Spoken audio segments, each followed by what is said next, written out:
So this chapter, of course, is about sound, and much like the chapters on cinematography and editing, I think sound help makes it really clear that there are so many artistic decisions being made that we usually don't even see, or in this case, hear. These things usually blend into the background, go unnoticed while we're watching films, and so our job now is to make the invisible visible, or whatever the sound equivalent of that would be. So this chapter, all about sound, starts by pointing out the fact that film was never really silent.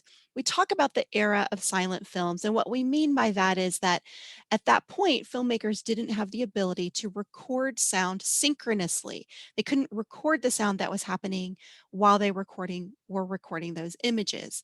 But in fact, when silent films were played in movie theaters, there would have been live musicians there. And so the filmmaker would have sent along a score, the music that was meant to be played along with the film. And there might have even been some sound effects added depending on what capabilities each different movie theater had. But the point is, nobody was sitting in silence listening to those early films. There was always at least music to go along with those silent films. Eventually, in 1927, we get the jazz singer, which was the first time that synchronized sound was added to a movie. And of course, it was a huge deal. Although, interestingly, at the time, lots of movie studios did not think that this was going to be a thing that caught on. They thought sound was a passing fad that was going to kind of just go away and they'd go right on back to making silent films the way they always had. Of course, we know it didn't go down that way. So, sound has become such an integral part of movies that here it at least gets its own chapter. This chapter starts out by talking about how the sound is recorded on set. So, who are the folks involved? What's the terminology? And what's that process like? Interestingly, there is not a whole lot of what you hear in a movie that gets recorded on set along with with the images. So you might be really surprised to know that dialogue is about the only thing that the filmmakers and the sound recordists are trying to capture on set. Everything else is added later. And in fact, a whole lot of the dialogue you hear is actually recorded later too, because for some reason, sometimes it just doesn't get recorded correctly in the first place, or maybe a plane flew over and they had to come back and add it in later. So a lot of that dialogue's even recorded after the fact. Now, all of this means that the sound editor has a ton of control over what the sound sounds like. Because they're able to do almost all of this in post production, they completely control what we hear, which is just the way they like it. So, again, most of the sound happens after the fact. And here in my image, you see a Foley artist, which is someone responsible for recording sound effects.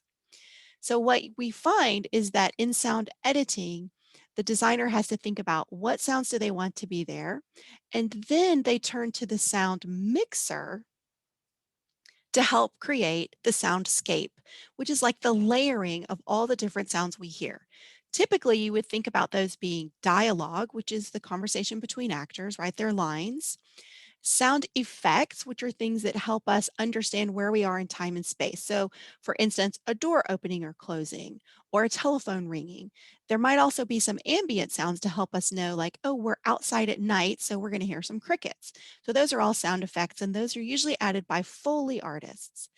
And then lastly, of course, there's music, which I'm sure you're very familiar with.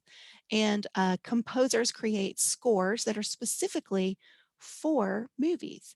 And so all of those things have to be mixed together in a way so that we can still hear the dialogue, but we also get the other parts of the soundscape that we're supposed to be hearing. As you read the chapter, I really encourage you to watch the embedded videos because they're really clear, and they help make all of this make a whole lot more sense. As you think about music, one of the things you might not have ever thought about is how many folks it takes to record some of that music. So here's just an image of the orchestra that created one of the soundtracks for Star Wars. And I love seeing this because it reminds us it really does take a village to make all of these films come together. So as you read about sound and then watch the films that we're watching for this chapter and you start analyzing those using the concepts from the chapter, I hope you'll start to think about sound in a whole new way. And I hope that the sound will become more quote unquote visible to you as you start applying the chapter.